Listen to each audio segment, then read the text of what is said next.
ہر چیز کا صدقہ ہوتا ہے اور عقل کا صدقہ یہ ہے کہ جاہل کی بات کو برداشت کرو۔ ضرورت سے زیادہ اچھے بنو گے تو ضرورت سے زیادہ استعمال کیے جاؤ گے۔ انسان واحد ایسی مخلوق ہے جس کا زہر الفاظ میں ہوتا ہے۔ کوشش کرو سب کچھ ٹوٹ جائے مگر وہ مان نہ ٹوٹے جو کسی نے آپ پہ کیا ہو۔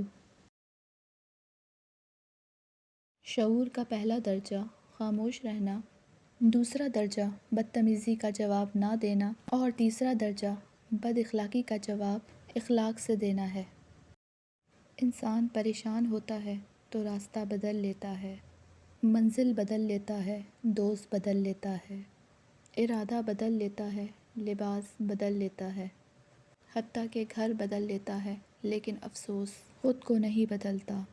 میں نے ایسے بھی لوگ دیکھے ہیں کہ ہر چیز اجڑ جاتی ہے، کنگال ہو جاتے ہیں، لیکن زبان پر پھر بھی یہی بات ہوتی ہے، اللہ جو کرتا ہے وہ بہتر کرتا ہے، اللہ تیرا شکر ہے۔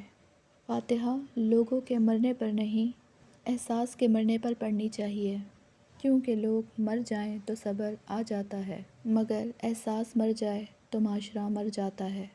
وقت سے پہلے اور قسمت سے زیادہ کبھی نہیں ملتا۔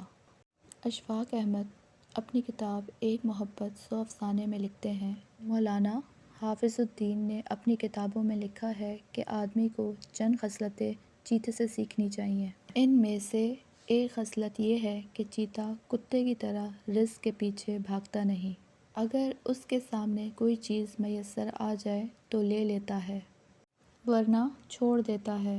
دوسرے، چیتا جب شکار کے لیے نکلتا ہے، اگر شکار ہاتھ آ جائے تو شکار کر لیتا ہے، لیکن اس کا پیچھا نہیں کرتا اور نہ ہی اس کے لیے بہت زیادہ دوڑتا ہے۔ اسی طرح آدمی کو بھی چاہیے کہ ضرورت کے مطابق رزق طلب کرے، نہ تو بہت زیادہ طلب کرے اور نہ ہی اس کے پیچھے مارا مارا پڑے۔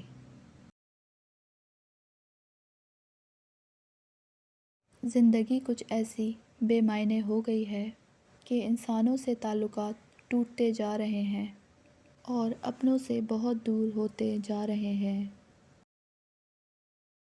سچ بولنے کا شوق ہے تو اپنے بارے میں بولیں، لوگوں کی زندگیاں خراب مت کریں۔